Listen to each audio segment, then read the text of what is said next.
Assalamualaikum warahmatullahi wabarakatuh. Kenalin, aku Ahlis Hanawa. Bagi teman-teman yang belum kenal, biasanya aku dipanggil Ahlis. Di podcast edisi kali ini aku bakalan ngebahas tentang literatur klasik, atau kalau dalam istilah pesantren namanya kitab kuning. Jadi kitab yang bakalan aku bahas ini judulnya Al-Bayanul Mustafa fi Wasiyatil Mustafa. Kitab ini disusun dan diterjemahkan secara Pegon atau Jawa oleh Kiai Asrori Magelang. Dan dalam kitab ini yang memberikan pengantar adalah Kiai Haji Bisri Mustafa, atau kalau misalnya teman-teman tahu, Kiai Haji Bisri Mustafa ini adalah ayahanda dari Gusmus sang maestro penyair, sang penyair maestro dan budayawan. Dalam sharing kali ini aku nggak mau kesannya menggurui teman-teman, jadi aku bakalan bikin lebih santai dengan bahasa yang sederhana. Jadi kalau misalnya teman-teman ada yang nggak pas nih dengan apa yang aku bahas, atau teman-teman mau nyanggah atau mau merespon, teman-teman juga bisa langsung mention aku di sosial media aku juga bisa. Dicari aja Ahlis Hanawa di IG juga ada. Baik, langsung saja ke pembahasan. Coba aku baca dengan pelan-pelan. Bismillahirrahmanirrahim. Qala al-musannifu rahimallahu ta'ala wa nafa'ana bihi wa bi ulumihi fid dharaini amin. Bismillahirrahmanirrahim. Alhamdulillahi rabbil alamin, wassalatu wassalamu ala sayyidina Muhammadin wa ala alihi wa sahbihi ajmain wa ba'd.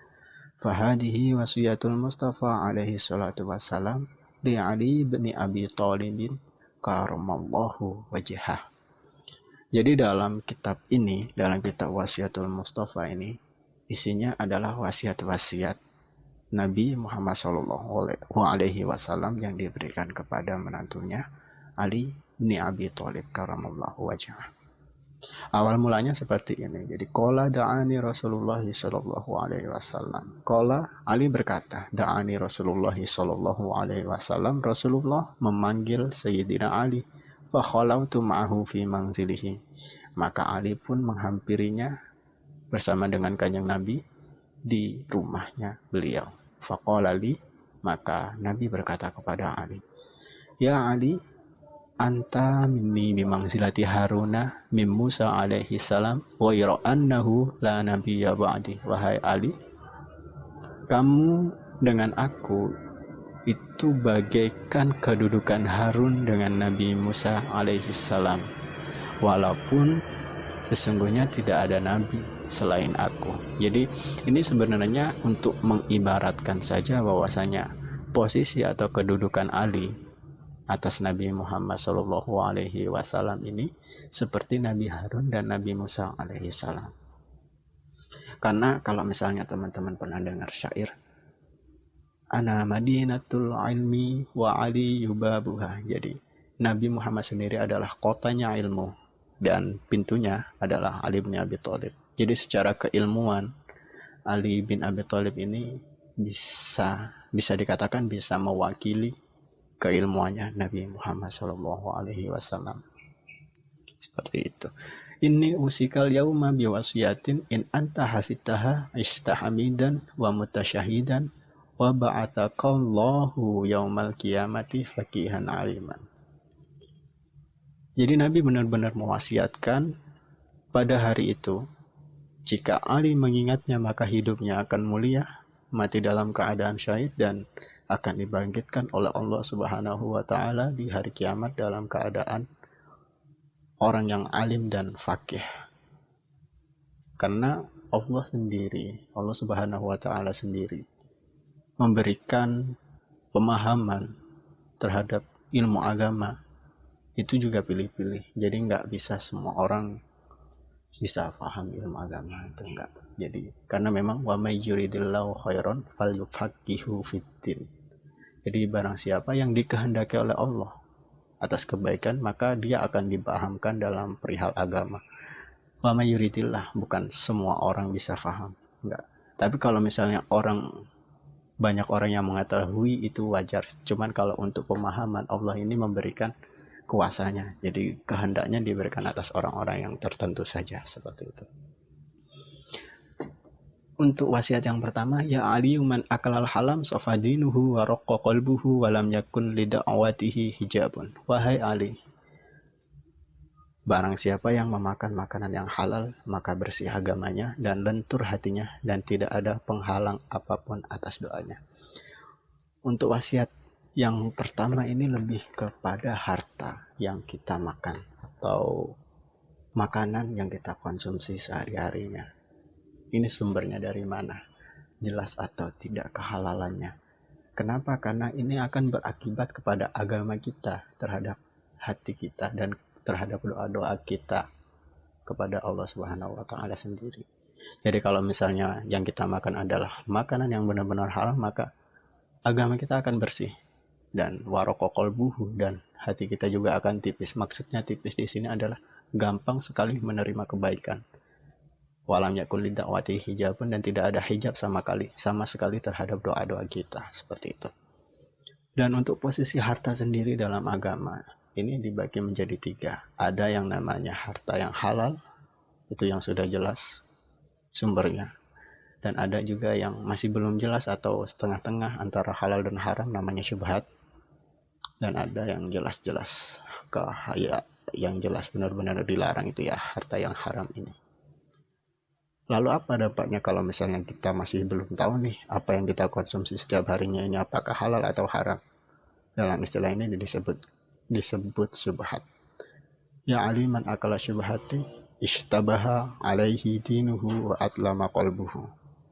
Nah, barang siapa yang memakan sesuatu yang syubhat, maka hal itu akan menyerupai agamanya dan membuat khilaf hatinya. Jadi tetap saja walaupun harta itu syubhat, kita nggak tahu nih, ternyata harta yang syubhat atau kita mengkonsumsi barang yang syubhat itu juga akan berpengaruh ke agama kita dan kepada hati kita nih. Jadi agama kita gampang banget dikelabui. Istabah alidinu, gampang banget dikelabui, wa atlama qalbuhu, dan akan membuat hati kita gelap. Itu yang syubhat, apalagi yang haram. Wa man akalal harama mata qalbuhu wa khafa dinuhu wa da'ufa yakinuhu wa hajaballahu da'watahu wa qalat ibadatuhu. Dan kalau seseorang memakan sesuatu yang haram, maka hatinya akan mati. Wa khafa dinuhu, dan tipis agamanya. Wa da'ufa yakinuhu, dan lemah keyakinannya. Wa hajaballahu da'watahu, dan Allah menghalangi doa-doanya. Wa qalat ibadatuhu, dan sedikit ibadahnya. Jadi kita bisa introspeksi diri dari sini. Kenapa setiap harinya, kalau misalnya teman-teman merasa ada keluhan, kenapa sih aku setiap harinya kok susah banget buat ngelakuin ibadah? Itu bisa saja disebabkan karena apa yang kita konsumsi setiap harinya ini masih belum jelas. Jadi misalnya kalau misalnya kita tahu nih, kita yang kita konsumsi adalah harta yang benar-benar halal, maka otomatis kita gampang banget nih, kayak misalnya melakukan kebaikan, kayak kita gampang banget menerima kebenaran-kebenaran, jadi gampang banget kepancing untuk hal-hal yang berbau positif. Nah, kalau misalnya harta yang kita makan ini sifatnya syubhat, masih belum jelas, ini kita gampang banget ragu juga, dan hati kita agak mulai cenderung gampang negatif thinking gitu. Dan kalau misalnya makan makanan yang haram nih, maka dampaknya adalah hati kita akan mati dan kita gampang banget dirubah keyakinannya. Jadi kita nggak kokoh pendirian gitu. Jadi mau melakukan kebaikan dikasih embel-embel sedikit langsung berubah. Dan kita juga gampang banget kayak misalnya ngeluh gitu. Jadi gampang ngeluh, kenapa kok doa-doa aku nggak dikabulin gitu. Tapi kadar peribadatannya sedikit banget. Jadi dia ibadahnya asal-asalan, tapi minta doanya diijabah. Itu kan susah banget, dan itu juga bisa buat bahan introspeksi sih. Kenapa kita jarang melakukan kebaikan? Coba kita telusuri apa yang kita makan sehari-harinya, apa yang kita konsumsi sehari-harinya. Kalau misalnya teman-teman udah pada kerja, coba teman-teman lebih perhatiin harta yang dikasih ke keluarganya. Kalau misalnya teman-teman masih ragu, agama juga ngasih solusi kok, tenang aja. Jadi kita bisa bersihkan harta kita dengan zakat, sedekah, dan semacamnya, itu untuk membersihkan harta kita. Karena memang kalau dalam harta kita itu juga terdapat hak-hak orang lain juga. Jadi makanya jangan ragu untuk mengeluarkan sedekah, jangan ragu untuk mengeluarkan zakat. Karena itu juga dampaknya terhadap diri kita dan terhadap keluarga kita. Dan terkhusus nih mengenai hal ini, kalau kita misalnya ngejaga, benar-benar ngejaga apa yang kita konsumsi setiap harinya, hati kita, agama kita, dan doa, aktivitas-aktivitas kita sehari-hari ini jelas gitu loh. Jadi lebih ringan banget kalau untuk ibadah, ringan kalau untuk berbuat kebaikan, ringan. Jadi kalau misalnya kita gampang banget menebar kedamaian ke orang-orang gitu, gampang banget ngasih solusi ke orang-orang lain gitu. Kalau misalnya orang-orang pada ngeluh gitu, kita bisa datang dengan penuh kedamaian. Jadi ibarat kata kita bisa berdakwah secara diam. Jadi itu juga termasuk dakwah juga, ketika kita bisa menjaga diri kita dari harta yang benar-benar, dari segala macam makanan yang kita konsumsi setiap harinya. Itu juga salah satu dakwah untuk diri kita, dan nanti juga dampaknya akan berpengaruh terhadap orang lain. Seperti itu. Jadi teman-teman juga bisa introspeksi. Kita mulai dari sini, kita introspeksi setiap harinya apa yang bakalan kita makan. Kita harus benar-benar tahu nih apa yang kita makan, apakah sudah jelas dari mana sumbernya, halal atau enggaknya, ataukah masih dalam tengah-tengah, masih belum jelas, masih rancu. Maka kita coba introspeksi, maka kita coba pilah-pilah untuk kebaikan kita dan keluarga kita, dan untuk kebaikan orang lain juga.